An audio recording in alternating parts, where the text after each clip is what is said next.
కావ్యను తీసుకుని రెస్టారెంట్కు వచ్చిన రాజ్ ఆమెతో గొడవ పడతాడు. అది చూసిన జనం, మీరు భార్యాభర్తలా లేరు, ప్రేమికుల్లాగా ఉన్నారు అని అనడంతో రాజ్ కావ్య సంతోషిస్తారు.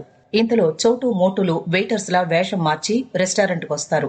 కావ్య రాజులుంటున్న హోటల్ రూమ్ లో అంతా గాలిస్తారు, కానీ వాళ్లకు పెన్ డ్రైవ్ దొరకదు. రాజ్ కావ్య ఏం మాట్లాడుకుంటున్నారో తెలుసుకోవాలని ఎంతగా ట్రై చేసినా కుదరదు. దాంతో మోటు గెడ్డం పెట్టుకుని రాజ్ కావ్య ఉన్న టేబుల్ దగ్గర తన ఫోన్ పెడతాడు. ఈ విషయాన్ని గమనించిన రాజ్, ఆ పెన్ డ్రైవ్ ని శృతికిచ్చావా అని కావ్యను అడుగుతాడు. శృతికి పెన్ డ్రైవ్ ఇచ్చినట్లు చెప్పడంతో అదే నిజమనుకుని సంబరపడిపోతారు చోటు మోటు. వెంటనే ఆ ఫోన్ విసిరి కొడతాడు రాజ్. కావ్య వేసిన డిజైన్లు తనవని నిరూపించుకోవడానికి స్వప్నను ట్రాప్ చేస్తాడు రాహుల్. ఆమె మెడలో హారం వేసి ఇంప్రెస్ చేయడంతో పాటు డిజైన్లు సెలెక్ట్ చేయించడంతో స్వప్న పొంగిపోతుంది. నువ్వెప్పటికీ ఇలాగే ఉండాలి అని ఎమోషనల్ అవుతుంది. ఇదంతా గత ఎపిసోడ్ లో హైలైట్ గా జరిగింది. ఇక డిసెంబర్ 10వ తేదీ ఎపిసోడ్ 900లో ఏం జరిగిందో చూద్దాం. రాజ్ కావ్యలు పెన్ డ్రైవ్ ని శృతికిచ్చానని చెప్పడంతో చోటు మోటులు శృతిని వెతుక్కుంటూ బయటకొస్తూ ఉండగా ఇద్దరు సంగీత విద్వాంసులు సాధన చేస్తూ శృతి పలకడం లేదని అంటారు. దాంతో చోటు మోటు వాళ్ల దగ్గరికి వెళ్లి శృతి కావాలని అడుగుతారు. వారిద్దరూ సంగీతం వినిపించడంతో మాకు కావాల్సింది ఇది కాదు శృతి అని అంటారు చోటు మోటు. ఇలాంటివి వాయిస్తే వచ్చేది శృతే అని వాళ్ళు చెప్పడంతో చోటు మోటు షాక్ అవుతారు. ఎమ్మెల్యే మేనలుడింట్లో బంగారం పోయిన కేసును చూడమని సీఐ ఇచ్చిన ఫైల్ ని చూస్తూ కోపంతో విసిరి కొడుతుంది అప్పు. అది చూసిన కళ్యాణ్ ఏం జరిగింది అని అడుగుతాడు. పాప కేసు ముందుకు వెళ్లదు, ఇక వదిలేయడమే అని బాధపడుతుంది. ఈ కేసును వదిలేసి మరో కేసును తీసుకోమని సీఐ గారు ఆర్డర్ వేశారు అని అంటుంది. ఈ కేసు గురించి ఆలోచిస్తూ రోజు రోజుకు డిప్రెషన్ లోకి వెళ్లిపోతున్నావు అని అంటాడు కళ్యాణ్. నా హెల్త్ కూడా పక్కన పెట్టి ఈ కేసును కొల్లికి తీసుకురావాలని అనుకున్నాను అని అంటుంది అప్పు. ఓ తల్లికి ఏదోలా మనశ్శాంతినివ్వాలని అనుకున్నాను, ఏదీ కుదరడం లేదు అని అంటుంది. గెలుపంటే అటక మీదున్న గిన్నె లాంటిది కాదు, చెట్టు మీదున్న పండు లాంటిది అని అంటాడు కళ్యాణ్. ఇలా డీలా పడిపోవద్దని భార్యకి ధైర్యం నూరిపోస్తాడు. నాకు ఏ ఒక్క క్లూ దొరికినా నేనేంటో నిరూపించుకునేదాన్ని. రేణుక గారు చెప్పిన మాటలకు ఏ ఆధారం కనిపించడం లేదు. అందుకే ఇక సిఐ గారు చెప్పినట్లు ఈ కేసు క్లోజ్ చేయడం తప్పించి మరో మార్గం లేదు అని బాధపడుతుంది. ఇంతలో అప్పుకి రేణుక సూసైడ్ అటెంప్ట్ చేసినట్లు ఫోన్ వస్తుంది. ఆ మాటతో అప్పు షాక్ అయి ఈ విషయాన్ని కళ్యాణ్కి చెప్తుంది. ఆ హైదరాబాద్ వాళ్ల దగ్గరే మన పెన్ డ్రైవ్ ఉందని చోటుతో అంటాడు మోటు. పెన్ డ్రైవ్ వాళ్ల దగ్గర లేదు అనిపిస్తోంది అని అంటాడు చోటు. ఈ రాత్రికి మనం వాళ్లతో ఆడుకోవాలి.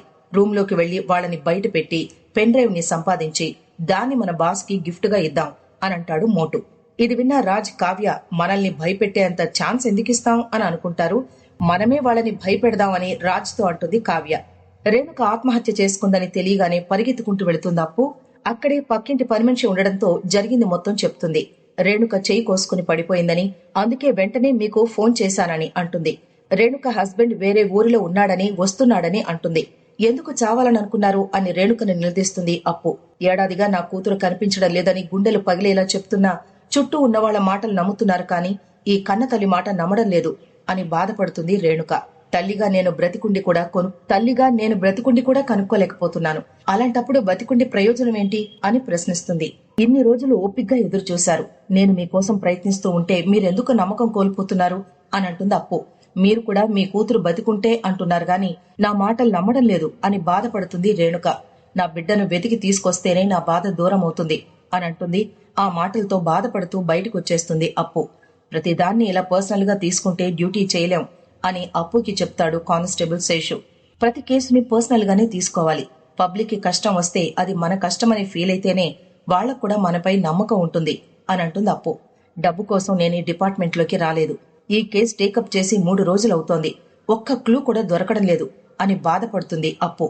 ఇంతలో ఓ చిన్నారి వచ్చి, మీరు వెతుకుతున్న అంజలి నా ఫ్రెండ్ అని అంటుంది. అంజలి చనిపోయిందని అందరూ అంటున్నారు, కానీ అది నిజం కాదు. నిన్న నేను అంజలిని చూశాను అని అంటుంది పాప. నిన్న గేటు ముందు నిలబడి మమ్మీ మమ్మీ అని పిలవడం నేను చూశాను. ఆ తర్వాత రేణుక ఆంటీ బయట ఏడుస్తూ కనిపించారు అని అంటుంది ఆ పాప. ఈ విషయం మమ్మీ డాడీకి చెప్తే పోలీసులు మన ఇంటికొస్తారు, ఎవ్వరికీ చెప్పొద్దని అరిచారు అని అంటుంది. మీరే నా ఫ్రెండ్ని వెతికి తీసుకురావాలి అని అంటుంది ఆ పాప. ఖచ్చితంగా మీ ఫ్రెండ్ని వెతికి తీసుకొస్తాను అని మాటిస్తుంది అప్పు. రాజ్ కావ్యల గదిలోకి చోటు మోటులు వెళ్లి లైట్స్ ఆఫ్ చేస్తారు. వాళ్ళు వచ్చిన విషయం గమనించిన రాజ్ కావ్య చీకట్లో వాళ్ళిద్దరినీ చితకబాదుతారు. కొట్టడం దేనికి, వాళ్ళిద్దరిని రివాల్వర్ తో కాల్చేయమని రాజ్ తో అంటుంది కావ్య. ఆ మాటలు విన్న చోటు మోటు భయపడి పారిపోతారు. ఈసారి ఇలా కాదు, వాళ్ళిద్దరిని కిడ్నాప్ చేద్దాం అని ప్లాన్ చేస్తారు రౌడీలు. గదిలో స్వప్న ముందు వర్క్ చేస్తున్నట్లుగా బిల్డప్ ఇస్తాడు రాహుల్. అది చూసి స్వప్న మురిసిపోతుంది. అందంగా ముస్తాబై గదికి లాక్ చేసి వస్తుంది.